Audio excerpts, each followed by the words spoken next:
Abhilashi University. Admission start for 2020 and 21. BAMS, D Pharmacy Ayurveda, BSc Honors Agriculture, Diploma in Agriculture, MSc Agriculture, D Pharmacy, B Pharmacy, M Pharmacy, BTech Computer Science and Engineering, PGDCA, MBA, MTech Civil Engineering, Mechanical Engineering, Computer Science and Engineering, 2-year Veterinary Pharmacist Training Course. Also contact for 4-year BA BEd, BSc BEd, Diploma in Arts and Craft, MA Economics, MA Education, MSc Geology Mathematics, PhD in Geology, Management, Education, Pharmacy, Mechanical and Computer Engineering, BSc Medical Lab Technology, BPT. Contact for admission. Abhilashi University, Chalchawk, District Mandi, Himachal Pradesh.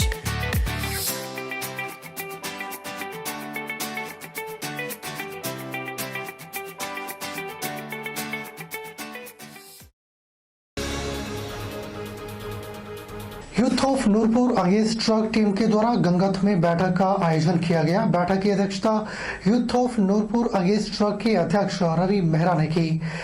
इस बैठक में गंगत से नई team का गठन किया गया। गंगत से लगभग 30 युवकों ने नशे को खत्म करने का संकल्प लिया।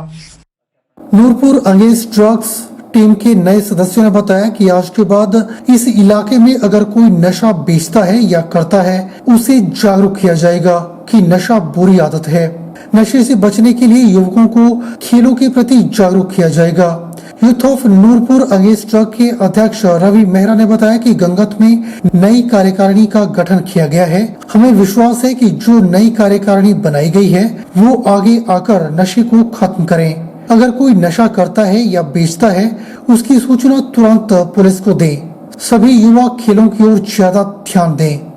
एक ग्रुप बनाया एंटी ड्रग्स, जो मतलब कि हम यही आगे से यही काम करेंगे कि जो भी अगर कोई नशा बेचता है या फिर कोई करता है तो हम उसको मोटिवेट करेंगे कि वो ये काम ना करें। ठीक है, तो हम इसके लिए अपनी जो भी जितनी भी ये टीम है, ये यूथ है, ठीक है, इनको गेमों के प्रति हम इनको लाएंगे कि ग्राउंड में खेलें। नई नई हम फैसिलिटीज़ यहाँ लाएंगे, जैसे जिम वगैरह हो गई, क्रिकेट गेम्स वगैरह जो भी है हम आगे इनका प्रोत्साहन करेंगे। आज यूथ के ड्रग्स की जो कार्य करनी थी वो गंगत में होनी, और हम चाहते हैं कि जो भी जो नई कार्य करनी है यूथ के प्रति आगे आए, और जो नशा बेचता है या करता है उनको कंप्लेंट जो पुलिस स्टेशन में थे जहाँ एसपी महोदय जी को दे।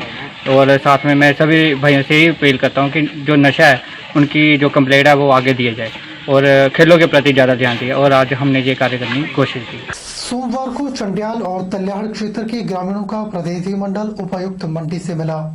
उपायुक्त मंडी के माध्यम से मुख्यमंत्री को ज्ञापन भेजा गया। ज्ञापन के माध्यम से प्रतिनिधिमंडल ने उनके क्षेत्रों को नगर निगम में शामिल न किए जाने की मांग उठाई।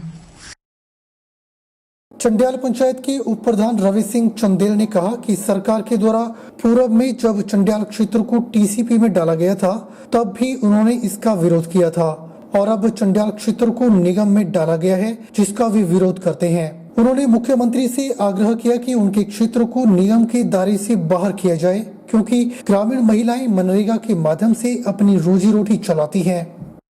हमारी ग्राम पंचायत क्षेत्र में 2 वार्ड है, हमारी 2 मॉल है, रेवेन्यू मॉल 2 है, इसमें एक रेवेन्यू मॉल गठुआ, एक रेवेन्यू मॉल चंडियाल। सरकार द्वारा पिछली दफा हमारे रेवेन्यू मॉल चंडियाल को टीसीपी में डाला था, उसका भी हमने विरोध किया। उसके बावजूद अभी हमारा चंडियाल मॉल जो है जिसमें 2 वार्डें हैं उसको सरकार द्वारा नगर निगम में डाला गया, इसका हमने विरोध किया। हम माननीय मुख्यमंत्री जो हमारे लोकप्रिय मुख्यमंत्री है उनसे आग्रह करना चाहते हैं कि हमारे ग्रामीण क्षेत्रों को इससे बाहर किया जाए। साथ ही हमारी ग्राम पंचायतों में जो कार्य होते हैं मनरेगा के तहत हमारी बहनें कार्य करती है, वो अपने परिवार का पालन पोषण करती है और उसी साथ रोजी रोटी अपने परिवार के लिए तैयार करती है। हमें घर बनाने के लिए अलग सी लक्ष्य तैयार करना पड़ेंगे। काउ शेड बनाना होगा उसके लिए भी हमें परमिशन लेना पड़ेगी। जैसे हमारे पशुओं के ऊपर टैक्स लगेगा, हम इसके विरोध में हैं। हम चाहते हैं हमारा ग्रामीण क्षेत्र इसे बाहर किया जाए। वहीं तल्याड़ पंचायत में स्वयं सहायता समूह की प्रधान सुमित्रा सेन ने कहा कि वे लोग नगर निगम में शामिल नहीं होना चाहते हैं, क्योंकि इसमें टैक्स चुकाना पड़ेगा और हम लोग मनरेगा के माध्यम से अपनी रोजी रोटी चलाते हैं। और हमको जो है नगर निगम से बचाएं और गांव के एरिया में रहना दे, पंचायत में रहना दें। नगर निगम में क्यों शामिल नहीं होना चाहते हैं? क्योंकि इसमें भारी टैक्स है, उनको देने के लिए हमारे पास ना तो नौकरी है, ना तो चाकरी है, ना कोई काम है। गांव में हम मनरेगा वगैरह चला करके अपना दिन कर लेते हैं। आपको क्या लगता है नगर निगम में शामिल होने से गाँवों का विकास नहीं होगा? गांव का विकास हम आप पंचायत स्तर पर ही जितना भी होगा वो उसी में सीमित रह जाएंगे। पूर्व कर्मचारियों की एक विशेष बैठक राष्ट्रीय राज्य पेंशनर महासंघ के प्रदेश महामंत्री इंद्रपाल शर्मा की अध्यक्षता में आयोजित की गई। इस बैठक में विभिन्न विभागों के पेंशनरों ने भाग लिया, जिसमें विभिन्न प्रस्तावों पर चर्चा की गई, जिसमें 21 सितंबर 2020 को कुनिहार में राष्ट्रीय राज्य पेंशनर महासंघ की राज्य कार्यकारिणी की बैठक आयोजित की जाएगी। बैठक में राष्ट्रीय राज्य महासंघ के वरिष्ठ उप प्रधान व पूर्व कर्मचारी प्रकोष्ठ के राज्य अध्यक्ष घनश्याम शर्मा मुख्य अतिथि के रूप में शिरकत करेंगे। पेंशनर महासंघ के राज्य प्रधान ब्रह्मानंद विशेष रूप से मौजूद रहेंगे। वहीं बैठक में सरकार से पेंशनरों को 5, 10, 15% राशि को मूल वेतन में जोड़ने और संयुक्त सलाहकार का गठन शीघ्र करने की मांग की गयी। गाड़ी की हमारे कुनिहार हॉस्पिटल की में जो आज स्थिति है, यहाँ वरिष्ठ डॉक्टरों की पोस्टिंग के लिए और 108 गाड़ी की सुविधा के लिए और अल्ट्रासाउंड चलाने के लिए हमारे वरिष्ठ नागरिकों ने मेरी अध्यक्षता में 9 तारीख को माननीय स्वास्थ्य मंत्री से भेंट की थी और उन्होंने आश्वस्त किया था कि कुनिहार में शीघ्र ही वरिष्ठ डॉक्टर और 108 सुविधा उपलब्ध करवाई जाएगी और अल्ट्रासाउंड की भी सुविधा उपलब्ध कराई जाएगी।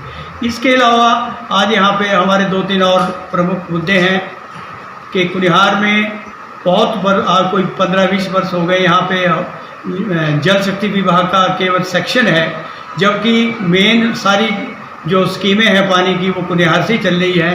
तो ये हमारी वरिष्ठ नागरिकों की मांग है कि कुनिहार में जल शक्ति विभाग का उपमंडल यहाँ पे जो है सहायक अभियंता का नियुक्त होना आवश्यक। तहसील रामशहर के विभिन्न क्षेत्रों में बधाई मांगने के लिए नकली किन्नर अब गांव-गांव में पहुंच रहे हैं।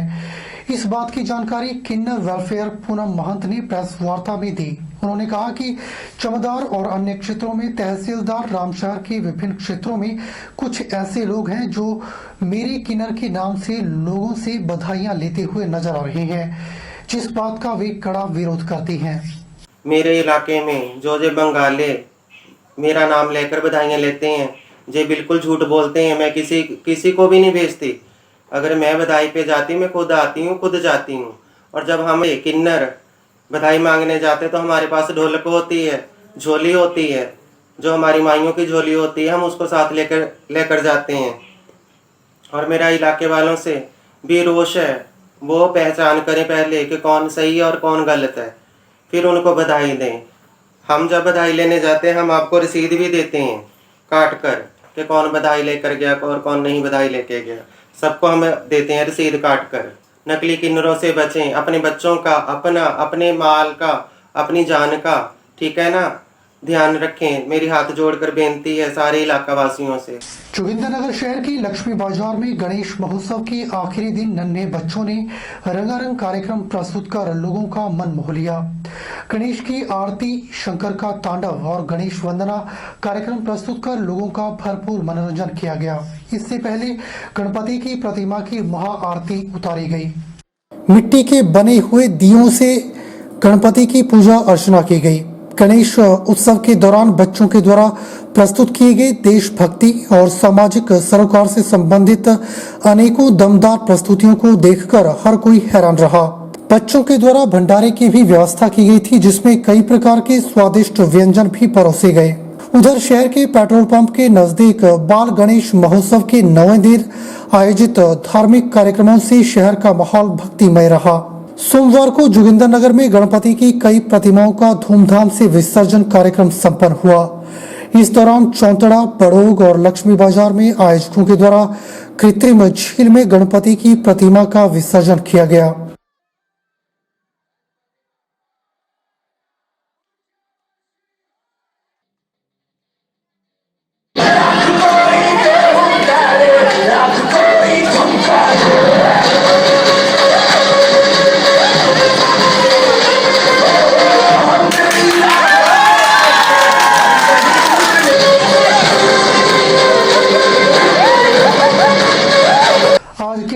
में फिलहाल इतना ही। अब मुझे दीजिए इजाजत और आप बने रहिए HP 24/7 के साथ। नमस्कार।